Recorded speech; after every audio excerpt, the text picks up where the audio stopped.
The crackling of the campfire echoed through the dense forest, its flames dancing wildly as if trying to escape the darkness that surrounded us. My friends and I huddled close, our faces illuminated by the flickering glow, the warmth of the fire offering a false sense of security against the chill of the night. As the storyteller of our group, it fell upon me to weave a tale that would send shivers down our spines, a task I relished even as the shadows seemed to grow longer, creeping closer with each passing moment. I began my story, my voice low and measured, setting the scene of a forgotten graveyard deep within the woods, where restless spirits roamed in search of vengeance. With each word, the darkness seemed to press in around us, the trees swaying ominously in the breeze, their branches casting twisted shapes upon the forest floor. Suddenly, a rustling sound broke through the night, causing us all to jump in fright. I laughed nervously, trying to shake off the unease that had settled over me like a shroud. It was just the wind, I told myself, nothing more.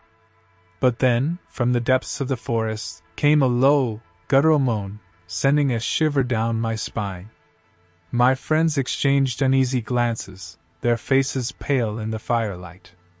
Something was out there, lurking in the darkness, and it was drawing closer with each passing moment. I tried to shake off the feeling of dread that had settled over me, but it clung to me like a second skin, suffocating me with its icy grip. I glanced around the circle, searching for some sign of reassurance in the faces of my friends, but all I saw was fear reflected back at me. And then, without warning, the fire went out, plunging us into total darkness. Panic swept through the group like wildfire, our screams mingling with the sounds of the forest as we scrambled to our feet, desperate to escape whatever horror lurked in the shadows. I stumbled blindly through the darkness, my heart pounding in my chest, my breath coming in ragged gasps. I could hear my friends calling out to me, their voices faint and distant, but I dared not stop for fear of what might be lurking just beyond the reach of my sight.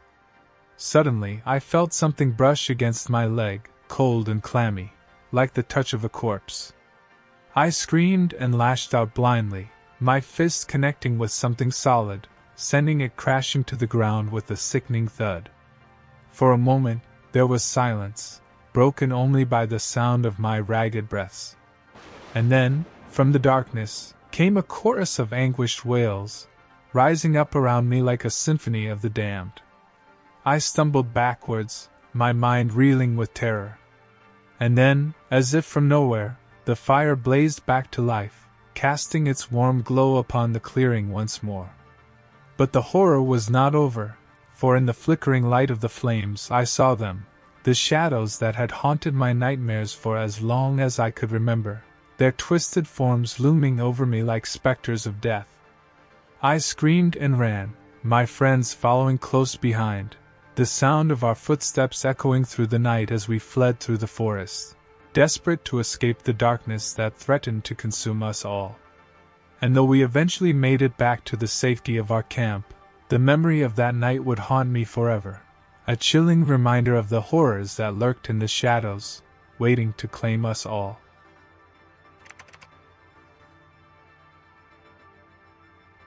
The crackling of the campfire echoed through the dense Amazon rainforest, casting eerie shadows that danced across the trees.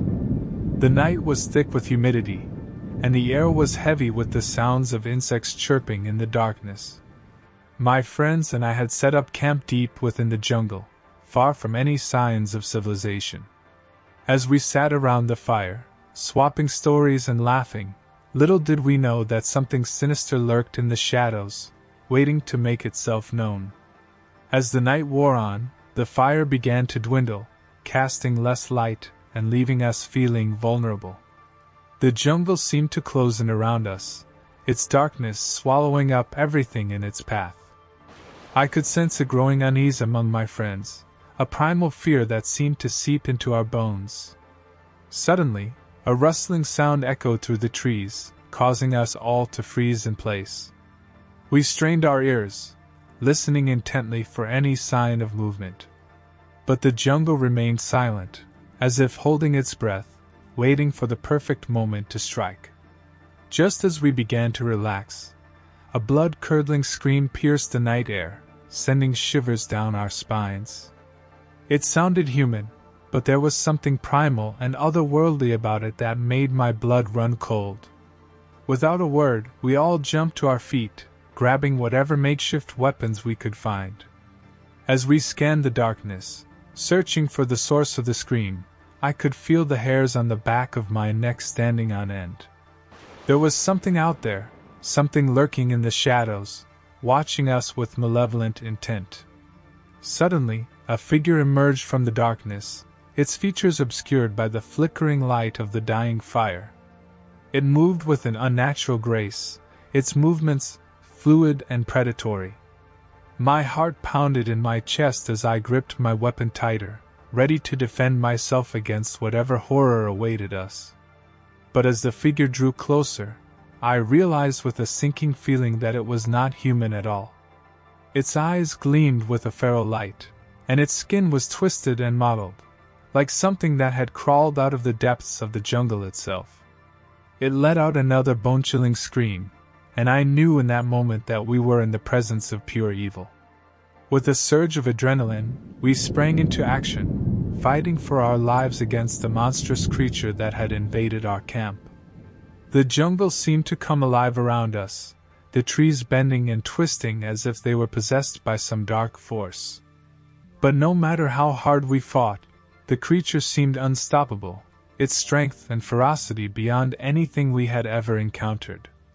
With each passing moment, it seemed to grow stronger, feeding off our fear and desperation. In the end, it was all we could do to flee into the depths of the jungle, hoping against hope that we could outrun the horror that pursued us. But as we ran, I couldn't shake the feeling that we were being hunted, that the creature was toying with us, biding its time until it could deliver the final blow.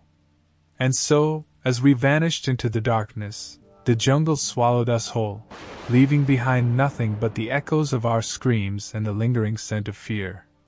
For in the heart of the Amazon rainforest, there are forces beyond our understanding, ancient evils that have lain dormant for centuries, waiting for the perfect moment to unleash their wrath upon unsuspecting travelers. And once they are unleashed, there is no escaping their grasp.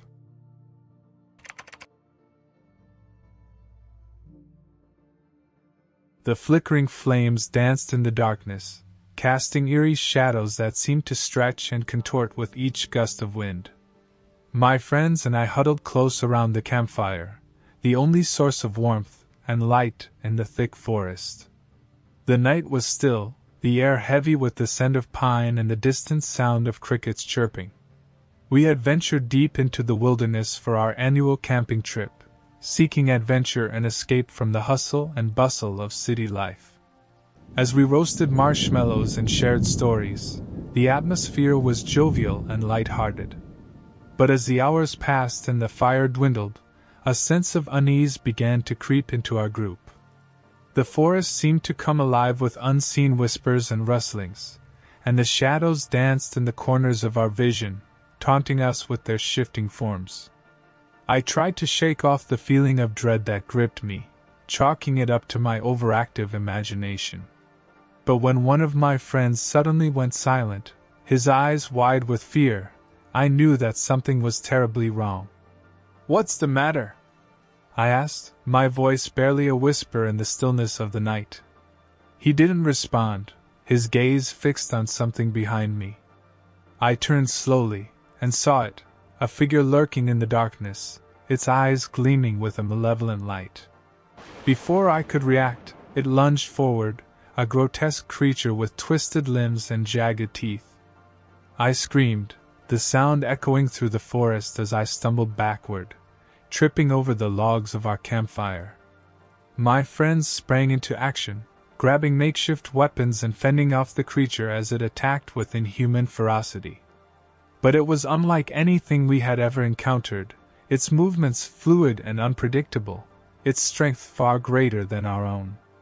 We fought for what felt like an eternity, our screams mingling with the sounds of snapping twigs and snarling beasts. Blood stained the forest floor, mixing with the embers of our dying fire as we battled for our lives. Just when it seemed that all hope was lost, a sudden burst of light illuminated the clearing, driving the creature back into the shadows. We looked up to see a figure emerging from the darkness, a lantern held aloft in one hand and a look of grim determination on their face. "Come with me if you want to live," they said, their voice low and gravelly. Without hesitation, we followed, our hearts racing as we stumbled through the underbrush, the sounds of pursuit echoing in our ears. But the figure led us to safety, guiding us through the labyrinthine paths of the forest until we reached the safety of a nearby cabin. As we collapsed in exhaustion, the adrenaline still coursing through our veins, I couldn't help but wonder what horrors lurked in the depths of the forest. And though we had escaped with our lives, I knew that the memory of that night would haunt me forever, a chilling reminder of the darkness that dwelled just beyond the flickering light of our campfire.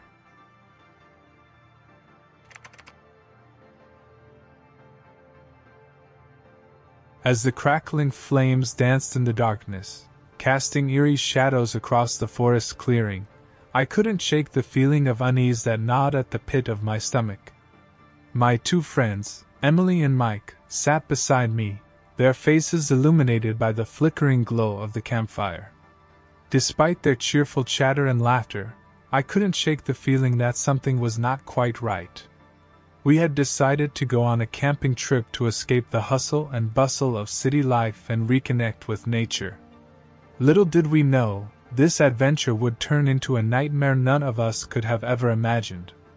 The night was unusually dark, the moon obscured by thick clouds looming overhead. The forest seemed to close in around us, the trees whispering secrets that sent shivers down my spine.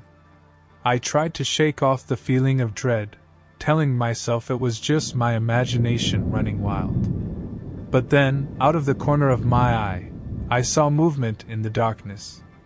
My heart skipped a beat as I turned to look, but there was nothing there.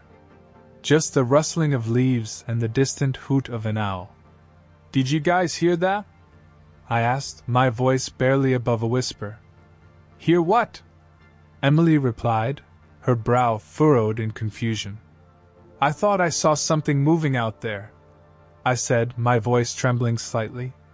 Mike chuckled, taking a sip from his beer. "Relax, it's probably just a raccoon or something. You're letting your imagination get the best of you." I tried to brush off his words, but the feeling of unease lingered like a dark cloud overhead. I couldn't shake the feeling that we were being watched, that there was something out there in the darkness, lurking just beyond the reach of the firelight. As the night wore on, the atmosphere grew increasingly tense.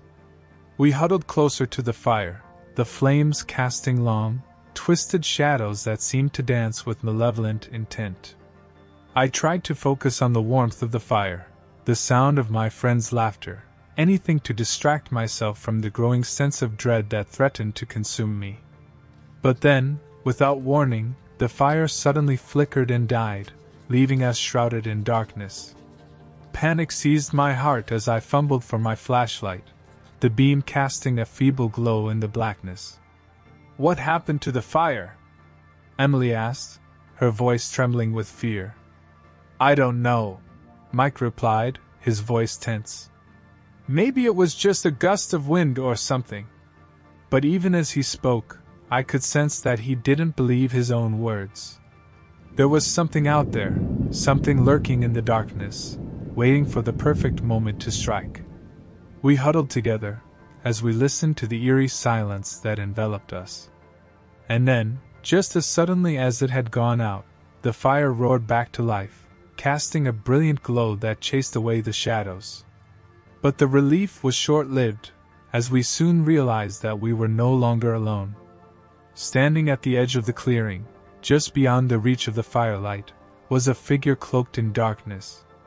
Its eyes gleamed with a feral intensity as it watched us with an unsettling mixture of curiosity and malice. I felt a chill run down my spine as I stared into those cold, unblinking eyes. This was no ordinary creature of the night. It was something far more sinister, something that should not exist in the world of men. "Run!" I whispered, my voice barely audible over the pounding of my heart. And without a second thought, we turned and fled into the darkness, the creature's unearthly howls echoing in our ears as we disappeared into the night. We ran until our legs gave out beneath us, until we could no longer hear the sounds of pursuit, until we were nothing but three lost souls, stranded in the heart of the haunted forest. As dawn broke and the first light of morning pierced the darkness, we stumbled out of the forest, our bodies battered and bruised, our minds haunted by the horrors we had witnessed. We vowed never to speak of that night again, to bury it deep within the recesses of our minds, lest the darkness consume us once more. But try as I might, I could never shake the feeling that the creature we had encountered that night still lurked in the shadows, waiting for its next unsuspecting victim. And as long as it remained out there, we would never truly be free from the horrors that had stalked us in the night.